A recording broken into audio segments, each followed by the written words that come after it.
Hi, welcome back to my garden. And a garden's a good place to be because this week I want to tell you a story about a snail. Now, you may well have heard this story before, but bear with me. It's a little math logic tale that we would test out on our younger children back in the day. Anyway, the story goes like this. There's a snail at the bottom of a 30-meter well. Sounds familiar? It may well, if you can remember that far back. But anyway, snail's at the bottom of a 30-meter well. And each day, struggling hard, it climbs up 3 meters. And then, as snails do, has a little nap in the evening. Unfortunately, although its sort of adhesiveness, sliminess, keeps it stuck to the wall of the well. The wall is actually quite slippery, and every evening the snail slides back 2 meters. So during the day it climbs up 3, during the evening when it's having a sleep, it slides back 2. It's a 30-meter well. How long does it take to get out? As so many of these videos would say, you might like to pause the video and work out your answer, or just listen on in rapt amazement. I am going to get to the point eventually, I promise. So, a lot of the children will immediately answer, especially the ones who want to be quick to impress. Their arms shoot up and it's 30 days, 30 days. And it makes sense. They say, look, it goes up 3, falls back 2, so it's a net gain of 1 meter, 30-meter well, 30 days. At which point I tell them, that's actually the wrong answer. So a smarter kid will say, well, why is that? I know. After 27 days, it has indeed climbed up 27 meters. But on day 28, 3 meters takes it to the top of the well, so the answer's 28. And I say, well, good reasoning, but still the wrong answer. Because the fact of the matter is, snail's vision is quite limited. So although it's at the top of the well, it isn't out the well. So it slides back another 2. And at this point, the class realised that the correct answer, at least according to my curious maths teacher logic, is 28 days. So on the, is 29 days. So on the 28th day, it goes up 3, slides back 2. It only has 2 meters to go. And on day 29, it does the 2 meters, and the extra meter takes it out of the well and into the exciting world of the garden. Liberty at last. Freedom for the snails. Now, that's a lovely little trip down memory lane for me with my challenging logical puzzles to start maths lessons with 11-year-olds. But what's that got to do with transformative experiences? It's fair to say that for the snail, living at the bottom of the well and living in the garden would be 2 very different worlds. So, I suppose at least, this, for a snail, was a transformative experience. But I thought about this actually for a very, very different reason.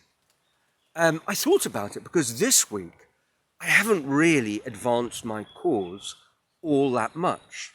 I certainly haven't got anywhere near planning out a vision board. I've thought about stuff, but I haven't actually done anything. And there's an explanation. Whether you will count this as a good reason or not, I'll leave it up to you. But I have been somewhat under the weather with a very bad dose of flu. Not one where I'm completely incapacitated, but not feeling at my very finest. So doing something new, something thoughtful, just didn't grab me.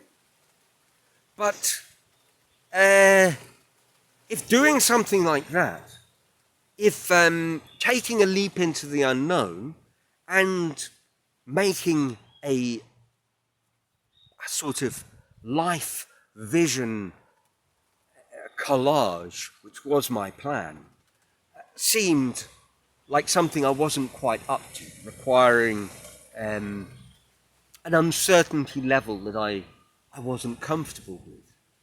What I did decide was I'm going to take my 3 steps forward and slide 2 back when I'm feeling tired, and I'm going to be a bit like the snail. I'm going to plod towards a very distant top of the well. And I think that is, of course, I mean, it's totally different to a transformative experience. This week hasn't been transformative at all for me. It's been a grind. And that's okay, because we need a lot more grinding weeks than we need transformative weeks. We need a few transformative weeks and many, many, many other ones where we simply maintain the momentum. In a way, transformative experiences, I suppose, are these kinds of events.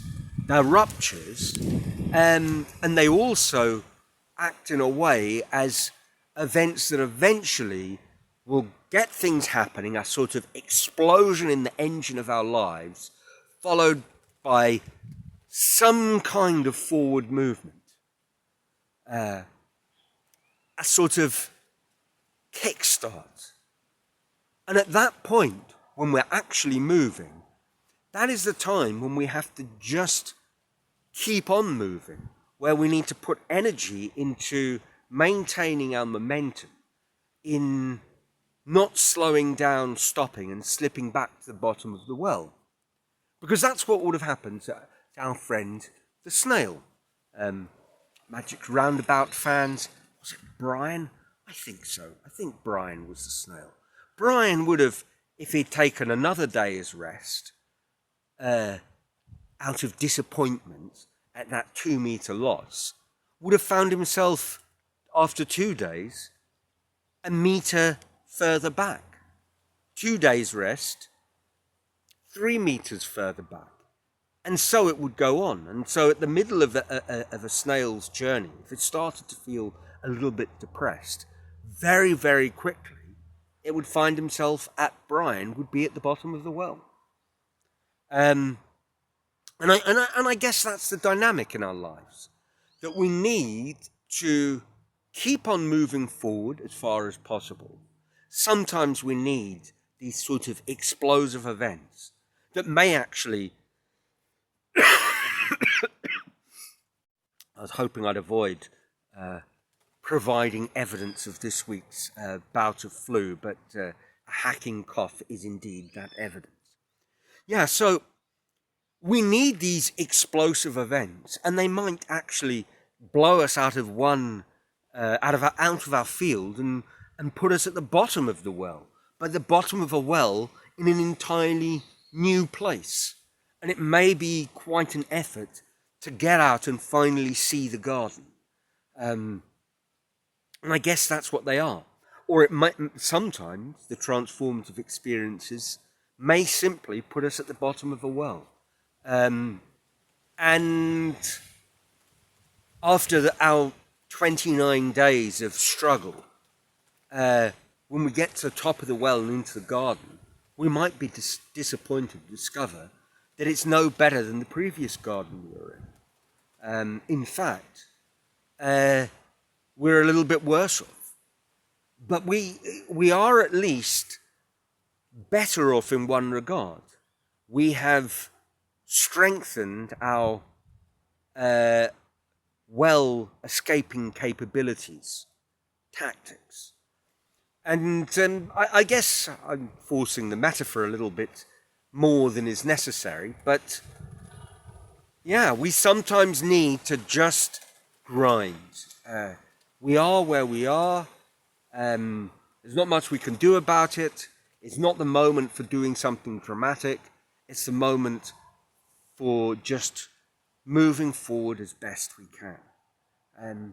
this requires an element of thought, of a choice. And the truly impulsive or reckless or desperate might grab onto too many transformative experiences, or those with an overwhelming feeling of hopelessness might settle for the bottom of the well and think, there's no way I'm getting out.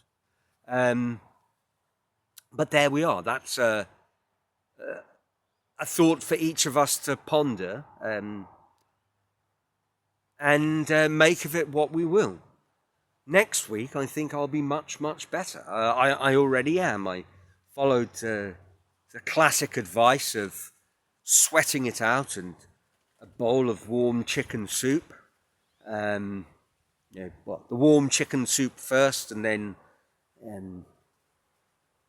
long, fluffy tracksuit bottoms, a thick top, an extra blanket, and where we live, together with the mosquito net and balmy 26-degree evenings, I certainly did sweat out whatever needed to be sweated out, and I think I'm a lot better. Of course, there's now this lingering cough, but it's behaving quite well, actually, and I'm putting that down to the homegrown limes and the rather nice lemonade they provide. Well, it's an excuse to drink it, so I think I'll just leave it at that, and trust your lives are filled with joy, certainly as much joy as I'm about to have in half an hour or so when I settle back and have a nice glass of vitamin C enriched lemonade. And until next week, ciao from a sunny Brazil. Let me know what you think about Brian and the forced transformative experience metaphor in the comments below.